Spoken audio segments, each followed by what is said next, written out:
ద్వితీయోపదేశకాండము 12వ అధ్యాయము 12వ వచనం చదువుకుందాం.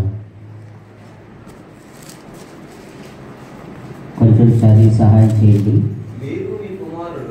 మీరు మీ కుమారులు మీ కుమార్తెలు మీ దాసులు మీ పనికత్తెలు మీలో పాలైనను స్వాస్థ్యమైనను పొందక మీ ఇండ్లలో ఉండు లేవీలు నీ దేవుడైన యెహోవా సన్నిధిని సంతోషింపవలెను. దేవునికి స్తోత్రం కలుగును గాక.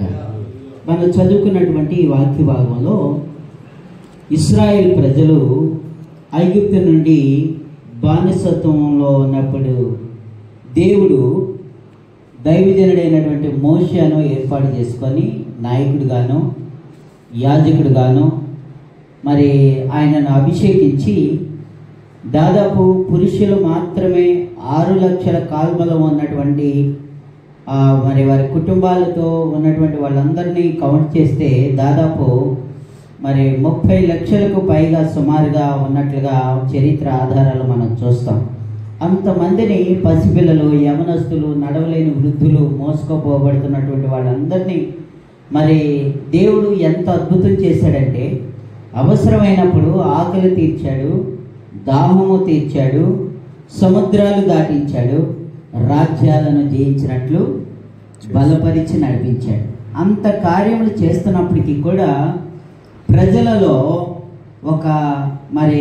ఒక రకమైనటువంటి దాన్ని ఏమనాలంటే అదొక హ్యాబిట్ అని చెప్పలేమో. కొంతమందికి కొన్ని అలవాట్లు ఉంటాయి. అవి రక్షణ పొందినట్టు ఉంటారు, సంఘములో ఉన్నట్లుంటారు, సహవాసంలో కొనసాగుతున్నట్లే ఉంటారు, కానీ అలవాట్లు మార్చుకోలేరు.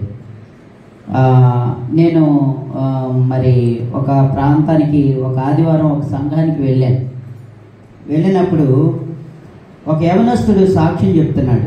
రక్షణ పొందినవాడే, పరిశుద్ధాత్మ అనుభవం పొందినట్లే ఉన్నాడు. నేనంటాను, నువ్వు ఇంకా కొన్ని అలవాట్లు మార్చుకోలేనప్పుడు పరిశుద్ధాత్మ ఏదో పొందేశాను కదా అని భాషలు మాట్లాడుతున్నాను కదా, ప్రవచనాలు చెప్తున్నాను కదా, దర్శనాలు వస్తున్నాయి కదా అని నువ్వు ఏదేదో చెప్పేస్తే అది జరిగిపోదు. అంటే అది కార్యాచరణ జరగదని కాదు, అలాగని జరుగుతుందా అంటే యేసు నామములో అన్యుడు పలికినా కూడా అది జరుగుతుంది. ఎందుకంటే దేవుని నామం మహిమ పొందాలి కనుక.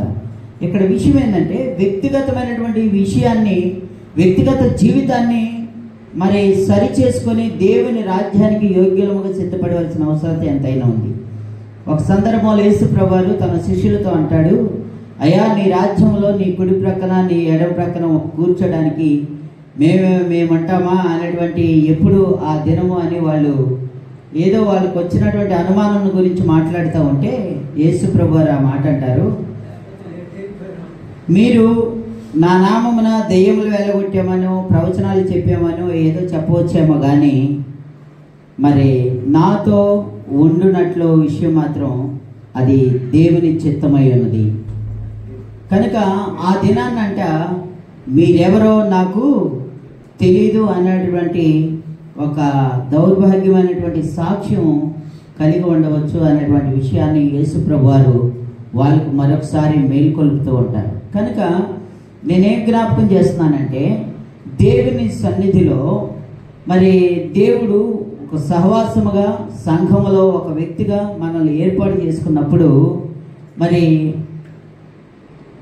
ఆ దేవుని సన్నిధికి విరోధమైనది, దేవుని నామానికి అవమానకరమైనటువంటి అలవాట్లు ఏవైనా ఉన్నట్లంటే అవి సరి చేసుకోవాలి. దానినే మారు మనసు అంటారు. అంటే మనసు మార్చుకోవడం. మనసు మార్చుకుంటే ఆటోమేటిక్గా శరీర అలవాట్లు మారిపోతాయి. అప్పుడు ఆధ్యాత్మికమైనటువంటి అనుభవాలలో నూతనమైనటువంటి కార్యాలు చూడగలుగుతాం. దేవునికి స్తోత్రం కలుగుతాయి. కాబట్టి ఇశ్రాయేలు ప్రజల జీవితాల్లో వాళ్ళు మార్చుకోలేని ఒక అలవాటు ఏంటిదంటే మరి అది వాళ్ళు బానిసత్వంగా వెళ్ళినందుకు వచ్చిందో లేకపోతే వాళ్ళకి మొదటి నుండి ఉందేమో నాకు తెలియదు, కానీ సనుగుకొనడం అనేది వాళ్ళకి ఎంత చెప్పినా ఎంత గద్దించినా వారి కొరకు దేవుడు ఎంత అద్భుతమైనటువంటి కార్యాలు చేసినా రాజులను హతమార్చాడండి దేవుడు వాళ్ళ కొరకు. దేవునికి స్తోత్రం కలుగుతాడు. రాజ్యాలను వాళ్ళకు వశపరిచాడు దేవుడు. ఒక విషయం చెప్పాలంటే అన్ని రాజులు ఏం చేశారండి? వాళ్ళ యొక్క ఆస్తిపాస్తులన్నిటినీ వాళ్ళు స్వాధీనపరుచుకొని వీరిని బానిసలుగా తీసుకొని వెళ్ళిపోయి, మరి ఒకానొక సందర్భంలో వారి యొక్క స్థిరాస్తులను కూడా మరి పాడైపోయినటువంటి భయంకరమైనటువంటి పరిస్థితులు మరి ఇశ్రాయేలీయులు ఎదుర్కొన్నారు. కానీ అంతటి భయంకరమైన స్థితిలో నుండి కూడా దేవుడు వారికి విడుదలను అద్భుతాలు చేసినప్పటికీ కూడా వారు మార్చుకునే స్థితి ఏంటిది? దేవుని మీదనో దైవజనుని మీదనో సనగడం. ఈ సనుగుడు ఏం చేసింది అంటే ఐగుప్తు నుండి వచ్చినటువంటి వారిని దారి మధ్యలోనే వారి కాలం ముగించే స్థితికి తీసుకుని వచ్చింది.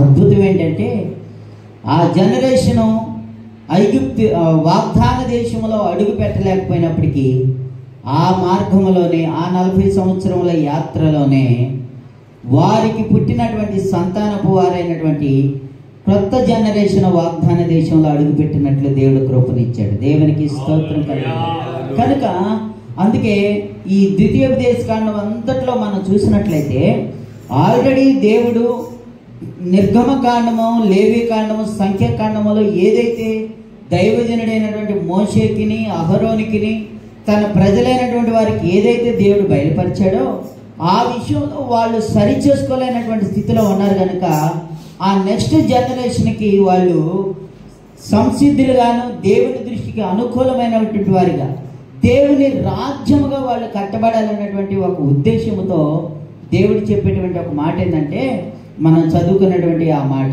ఇదే విధానంలో చాలా సందర్భాల్లో చాలా మాటలు మనం ద్వితీయోపదేశకాండంలో చూస్తాం. మరి దేవుని యొక్క ఆజ్ఞలను కట్టడలను వాటిని గురించి ఏమని చెప్తాడంటే మీ పిల్లలకు వాటిని ఏం చేయాలా? నుదుట బాసికములుగాను చేతి గుర్తులుగాను కట్టాలి అంటాడు. మరి ఇక్కడ మనం చదువుకున్నటువంటి వాక్యంలోనైతే తన ఇంటి వారిలో ఆ ఇంట్లో ఉన్నటువంటి వాళ్ళందరిని గురించి మాట్లాడుతున్నాడు. అందరూ కూడా మరి ఈ బానిసత్వం నుండి విడిపించబడిన తర్వాత వారి జీవితాల్లో సంతోషము, ఆనందము అనేది ఎక్కడైనా దొరుకుతుంది అంటే అది యెహోవా సన్నిధిలో మాత్రమే బయలుపరుస్తా ఉన్నాడు. దేవునికి మహిమ కలుగుతుంది. నిజమేనండి, ఈ లోకంలో ఒక రాజు తన రాజ్యమును బట్టి సంతోషించలేడు. దావీదు ఒక సందర్భంలో అంటాడు కదా కీర్తనలో, కొందరు గుర్రములను బట్టి కొందరు రథములను బట్టి అతిశయపడతారు, కానీ మనమైతే మన దేవుడైన యెహోవా నామమును బట్టి అతిశయపడుచున్నాము అంటాడు. మనకు తెలుసు ప్రాక్టికల్గా కూడా దానియేలు గ్రంథంలో మనం చూసినట్లయితే నెబుకద్నెజరుకి కల వచ్చింది, కలను బట్టి కలవరపడ్డాడు, మళ్ళా కల మర్చిపోయినందుకు కూడా కలవరపడ్డాడు. ఇది మరీ విడ్డూరం కదండి. తర్వాత మళ్ళీ అక్కడ ఆ నెబుకద్నెజరు రాజు శాసించిన ఒక శాసనం ఏంటో తెలుసా? నేను మర్చిపోయిన కళను చెప్పాలి, ఆ కళ భావమును కూడా చెప్పాలి. అలాంటి వాడు రాజ్యంలో ఎవరైనానో లేరు అంటే మొట్టమొదటి రాజు ఎంచుకున్న వాళ్ళు ఎవరు? శకునిగాళ్ళు, సోదిగాళ్ళు, వాళ్ళందరినీ పిలిచి అంటాడు నేను మర్చిపోయిన కళను చెప్పాలి, దాని భావమును చెప్పాలి. ఇది కానీ మీరు చెప్పకపోతే మిమ్మల్ని రాజ్యంలో ఉండనీయకుండా చంపేస్తాను. కానీ ఒక మాట నేను అనుకుంటాను, వారి అంతరంగంలో ఒక రకమైనటువంటి ఒక దాని ఏమంటే హాస్యాస్పదమైన ఆలోచన ఏదో ఉండి ఉంటుంది రాజు విషయంలో. ఎందుకు ఇదేంట్రా రాజు ఆయన కళ మర్చిపోయి దాని భావం తెలీదు, ఆయన కళ చెప్పి మనల్ని భావం చెప్పమంటే అర్థం ఉంది, కానీ కళను మర్చిపోయిన వాడై కళను చెప్పమంటున్నాడు, భావమును చెప్పమన్నాడు. చెప్పకపోతే మనల్ని చంపేస్తానంటున్నాడేంటి? మనం ఏమైనా రాజుకు విరోధంగా ఏమైనా చేసామా? రాజు ఆజ్ఞకు విరోధంగా ఏమైనా ప్రవర్తించామా అనేటువంటి ఆలోచన ఆ రోజుల్లో వాళ్ళకి బహిరంగంగా ఆ విషయాన్ని వాళ్ళు వ్యక్తపరచలేకపోవచ్చేమో, కానీ ఖచ్చితంగా వారిలో ఒక రకమైనటువంటి హాస్యాస్పదమైన ఆలోచన ఉండొచ్చు. తర్వాత రాజు ఏమి చేస్తాడో అనేటువంటి భయము, బాధ కూడా ఉండవచ్చు.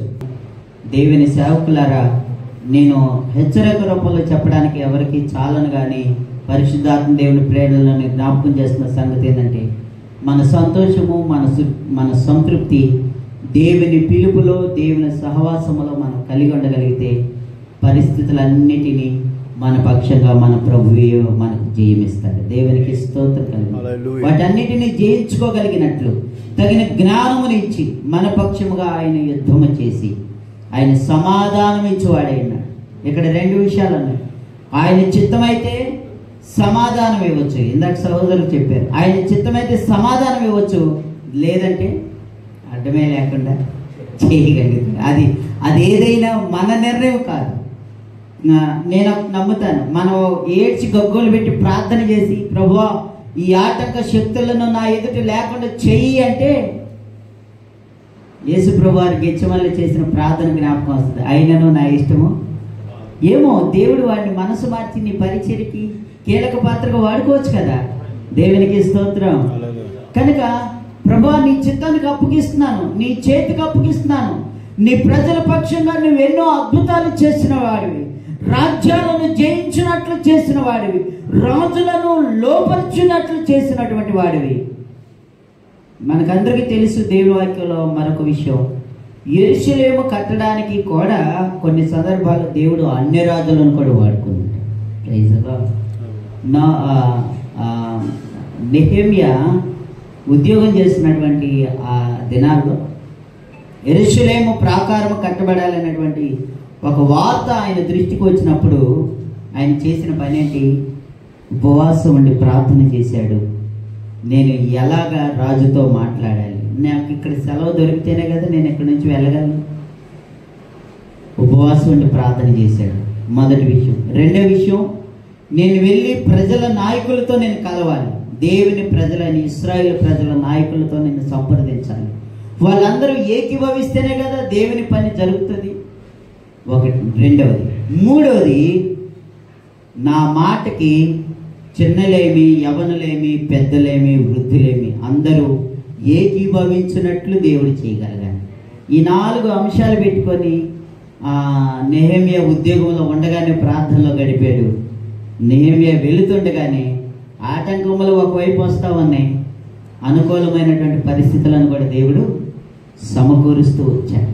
కాబట్టి మనం చదువుకున్నటువంటి వాక్య భాగంలో మరి ఆ కుటుంబంలో ఉన్నటువంటి వాళ్ళందరూ కూడా, ఇశ్రాయేలు కుటుంబంలో ఉన్నటువంటి వాళ్ళందరిని గురించి మాట్లాడుతూ అంటున్నాడు, వాళ్ళందరూ కూడా సంతోషించడానికి ఏదైనా ఒక కారణం ఉంది అంటే ఈ లోకమును బట్టి, ఈ లోకములో కలిగిన జయములను బట్టి కాదు, కానీ యెహోవా సన్నిధిలో మాత్రమే ఒక వ్యక్తి సంతోషించగలడు. పరిస్థితులు మనం అనుకుంటాం, వర్షము ఒక క్షణానికి మబ్బు పట్టి ఎలిచినట్లుగా మన పరిచర్యలో ఎన్నెన్నో పరిస్థితులు కదా, వ్యక్తిగతంగా, ఆర్థికంగా, కుటుంబపరంగా, బంధుత్వంగా, కులపరంగా, ప్రాంత భేదము, అంటే నువ్వు ఈ ఊరువాడు కాదు అనేటువంటి భేదం కొన్ని ప్రాంతాల్లో ఉంటాయి. సో ఇలాగ ఎన్నెన్నో రకాలైనటువంటి పరిస్థితులు మనం ఎదుర్కోవాల్సి వస్తున్నప్పటికీ కూడా మన పక్షంగా సైన్యములకు అధిపతి యెహోవా ఉండగా మన జీవితాల్లో సంతోషమే తప్ప వేరొక అవకాశం మనకి ఏమీ లేదు. ఈ లోకమును బట్టి మనం సంతోషించలేము. ఈ విషయాన్ని గురించి కొన్ని మాటలు నేను ముందుకు తీసుకొని వెళ్ళాలనుకుంటున్నాను. అక్కడ మనం చదువుకున్నటువంటి ద్వితీయోపదేశకాండంలో దాసులు అనేటువంటి మాట రాయబడింది. ఎవరు ఆ దాసులు అంటే, పాత నిబంధన రాజుల కాలంలో ఆ ఇంట్లో పనిచేసేటువంటి దాసులుగా వాళ్ళు కొనుక్కోబడతారు. ఇక పూర్తిగా వాళ్ళకి తిరిగి మరలా వాళ్ళ కుటుంబీకుల దగ్గర కానీ, వాళ్ళ బంధువుల దగ్గర కానీ వాళ్ళు వెళ్ళడానికి వాళ్ళ జీవితాంతం, ఇక వీళ్ళు ఏంటంటే ఒక వస్తువును కొనుక్కున్నట్లే వాళ్ళని. అయితే అలాంటి పరిస్థితుల్లో ఇక వీళ్ళు ఈ లోకపరంగా రాజులకో ఆ ఇంటి వారికో బానిసలుగా ఉంటారు, అంటే ఆ ఇంటి వారికి దాసులుగా ఉంటారు.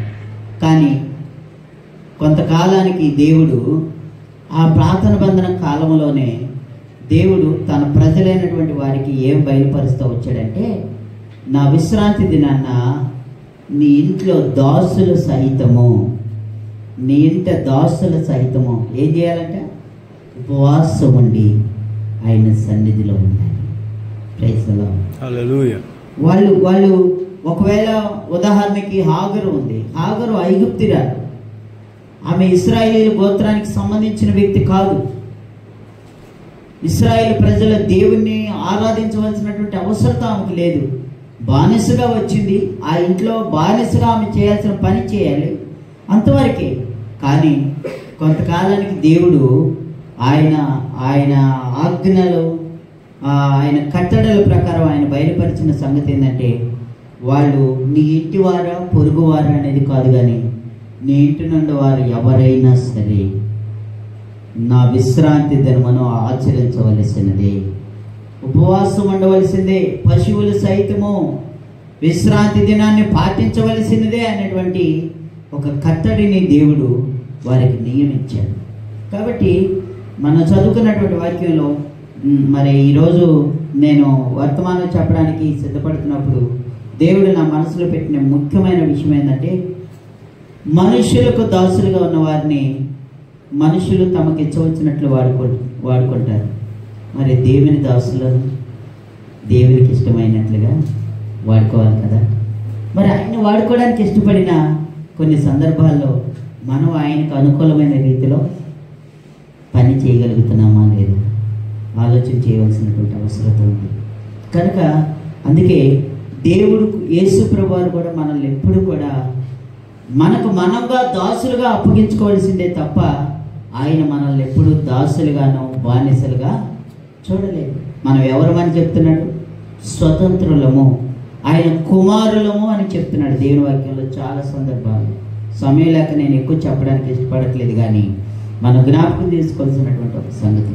సో ఆయన దాసులముగా ఈరోజు నా టాపిక్ ప్రకారం నేను ముగింపులోకి వెళ్తూ నేను జ్ఞాపకం చేయాలనుకున్నటువంటి విషయం ఏంటంటే, ఆయన దాసులంగా మనకు మనం అప్పగించుకోగలిగితే ఆయన మనలను ఎలా వాడుకుంటాడు అనేటువంటి సంగతులు కొన్ని విషయాలు నేను జ్ఞాపకం చేసి నేను ముగిస్తాను. చూద్దాం, యోవేలు గ్రంథంలోకి వద్దాం ఒకసారి.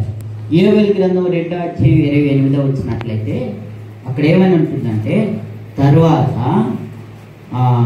కొంచెం చదివి సహాయం చేయండి అన్నమాట. యోవేలు గ్రంథం 2:28 తరువాత నా ఆత్మను కుమ్మరితును, మీ కుమారులను మీ కుమార్తెలను ప్రవచనములు చెప్పుదురు, మీ ముసలివారు కలలు కందురు, మీ యవనులు దర్శనములు చూతురు. ఆ దినములలో మీ పనివారి మీదను పనికత్తెల మీదను నా ఆత్మను కుమ్మరింతును. ఇక్కడ తన దాసులు అనడంలో మొదటి విషయం మనం ఏం జ్ఞాపకం చేసుకున్నాం? మనకు మనంగా అప్పగించుకోవాలి. దాసులు అనబడినటువంటి ఆధిక్యత, ఆ స్థాయి ఎవరికైనా ఇవ్వబడితే వాళ్ళు ఏం చేయాలంటే తమకు తాముగా ఆ యజమానులకు అప్పగించుకోవాలి. పాత నిబంధన ప్రకారం ఆ కొనబడినటువంటి దాసులు తమ యజమానులకును యజమానురాలికి అప్పగించుకున్నారు. మరి క్రీస్తు యేసు కొరకు, ఆయన పరిచర్య కొరకు అప్పగించబడిన దాసులమైనటువంటి మనము కూడా ఆయన చిత్తముకు అప్పగించబడవలసినటువంటి అవసరత ఉంది. ఆయన చిత్తము జరిగించడానికి, ఆయనకు అనుకూలముగా జీవించడానికి ఆయనకు మనలను మనం అప్పగించుకోవాల్సినటువంటి అవసరత ఉంది. రెండో విషయం ఏంటిదంటే, అసలు దాసులు అనే మాట ఎవరికి వర్తిస్తుంది అంటే, నమ్మకముగా పని చేసిన వారికి. పెత్తనం చేసిన వాళ్ళకి కాదు కదా. పెత్తనం చేసేవాళ్ళని దాసులు అంటారండి. దేవునికి స్తోత్రం కలిగి. ప్రస్తుత దినాల్లో మరి సామాజికంగా మనం చూసినట్లయితే ఎవరు చూసినా ఏదో ఒక గుర్తింపు కొరకు పెత్తనం చేసి నేను ఒక గుర్తింపు పొందాలి, పేరు ప్రఖ్యాతులు తెచ్చుకోవాలి అనేటువంటి ప్రాకులాటలు ఎక్కువైపోయాయి. ఈ లోక సంబంధంగా, ఈ లోకపరంగా నువ్వు ఎంత పేరు ప్రఖ్యాతులు సంపాదించుకున్నా అది దేవునికి మహిమకరంగా లేనప్పుడు అదేమవుతుంది? అంతా శూన్యమే. ఈరోజు ఉంటుంది, రేపు మాయమైపోయేటువంటి పరిస్థితి. కాబట్టి ఇక్కడ దేవుని వాక్యంలో, యోవేలు గ్రంథంలో దేవుని వాక్యం ఏం చెప్తున్నట్టుంటే, ఆయన ఆత్మచేత అభిషేకించబడినటువంటి వారై ఆయన దాసులుగా, దేవుని పని జరిగించేటువంటి దాసులుగా, మేము అయ్యా నీ దాసులమని మనుష్యుల ఎదుట తగ్గించుకున్నట్లు మనుష్యులు ఎదుట తగ్గించుకున్నట్లు చూపించుకోవడం కాదు. దేవుని ఎదుట తగ్గించుకోవాలి అంటే దేవుని ఆత్మపూర్ణులమై ఆయన అప్పగించిన పనిలో నమ్మకమైనటువంటి వారుగా పని చేయాలి. ఒకటి అప్పగించుకోవాలి, ఆయన దాసులముగా మనం అప్పగించుకోవాలి. రెండవది ఆయన దాసులము అనిపించుకోవడానికి పని చేయాలి. నమ్మకమైన పని చేయాలి, శక్తి వంచన లేకుండా పని చేయాలి. అపోస్తలుడైన పౌలు గారు ఒక సందర్భంలో అంటాడు, ఆయన నాకు అప్పగించినటువంటి పనిలో శక్తి వంచన లేకుండా, అంటే శక్తి లోపము లేకుండా. కొన్నిసార్లు చూడండి, మనం అంత ఆరోగ్యంగా ఉన్నట్లే ఉంటాము, మనకు మనంగా లేవలేనటువంటి భయంకరమైనటువంటి అలసట మన మీదకి వస్తుంది. నేను చాలాసార్లు నా జీవితంలో, నా శరీరంలో అలాంటి బలహీనత కలిగి ఉన్నాను చాలాసార్లు. అయితే ఇంట్లో మా పాస్టర్ గారు ఎవరు ఏమైనా చెప్పినా నేను ఇప్పుడు లేవలేనమ్మా, ఏం చేయలేనమ్మా అంటే వాళ్ళు పాపం ఇంకేం అనలేదు, వాళ్ళ పని వాళ్ళు చేసుకుంటారు. సడన్గా దేవుడు నాకు ఏదైనా ఒక విషయం జ్ఞాపకం చేశాడు అనుకోండి, అది దేవుని పనిలో భాగం అయింది అనుకోండి, వాళ్ళకి చెప్పండి ఇంట్లో నుంచి వెళ్ళిపోతాను ఆ పని జరిగించడానికి. వెంటనే పాస్టర్ గారు, అమ్మాయి ఇప్పుడే కదా మీ డాడీ లేవలేదు, ఇంతలోకి ఎక్కడికి వెళ్ళిపోయారు, ఇట్లా లేదేంటి అంటారు. ఆ తర్వాత ఫోన్లు చేస్తారు. ఇంకా అక్కడ వెళ్ళిన పనిలో నేను ఫోన్ మాట్లాడలేని పరిస్థితి. అటు నుంచి వచ్చిన తర్వాత ఆమె నవ్వుకుంటా జోకేస్తుంది, ఇంట్లో పని చేయడానికి అంత అలసిపోయారు కదా, చెప్పకుండా వెళ్ళిపోయారేటండి అంటే. అది దేవుని పని. ఆ సమయానికి దేవుడు శారీరకంగాను మానసికంగాను బలపరిచి తన పని కొరకు ఆయన ఆత్మ సహాయంతో నడిపించాడు. అంతే, దేవునికి స్తోత్రం కలిగింది. కనుక ఆయన దాసులంగా మొదట ఆయనకు మనలను మనంగా అప్పగించుకోవాలి. రెండవది నమ్మకంగా శక్తి వంచన లేకుండా, శక్తి లోపం లేకుండా పని చేయగలరు. మూడవ విషయం జ్ఞాపకం చేసుకుందాం. రెండవ అపోస్తలుల కార్యములు 2వ అధ్యాయం 18వ వచనం. 17-18 చదవాలి కానీ అవసరం లేదు, జస్ట్ మన సబ్జెక్ట్ ప్రకారం 18వ వచనం మాత్రమే చదువుకుందాం. ఆ దినములలో అంటే యోవేలు గ్రంథంలో ప్రవచనాత్మకంగా ఏదైతే ఉందో అది ఇక్కడ అపోస్తలుల కార్యంలో నెరవేర్పును గురించి మాట్లాడుతున్నాడు. అక్కడ ఆ దినములలో నా దాసుల మీదను నా దాసురాండ్ర మీదను నా ఆత్మ. చాలు బ్రదరు, యోవేలు గ్రంథంలో ఏమని ఉందండి? నా పనివారి మీదను నా పనికత్తెల మీదను అని ఉంది. ఆ పని వాళ్ళే ఈ దాసులు. దేవునికి స్తోత్రం కలిగింది. చివరి మాట జ్ఞాపకం చేసి నేను ముగిస్తాను. ద్వితీయోపదేశ కాలంలో మొట్టమొదటి మనం చదువుకున్న వాక్యం ఏంటి తెలుసా? ఆ ఇంటిలో ఉన్నటువంటి తన దాసులు దాసురాండ్రు లేవీలతో సహా అందరూ కూడా ఏం చేశారంట? యెహోవా సన్నిధిని సంతోషించెదరు. రోమాపత్రిక 14వ అధ్యాయము 14వ అధ్యాయం 17వ వచనం చూద్దాం ఒకసారి. ఈ మాట చదువుకొని సమయాన్ని అధ్యక్షులు. రోమాపత్రిక 14వ అధ్యాయం 17వ వచనం.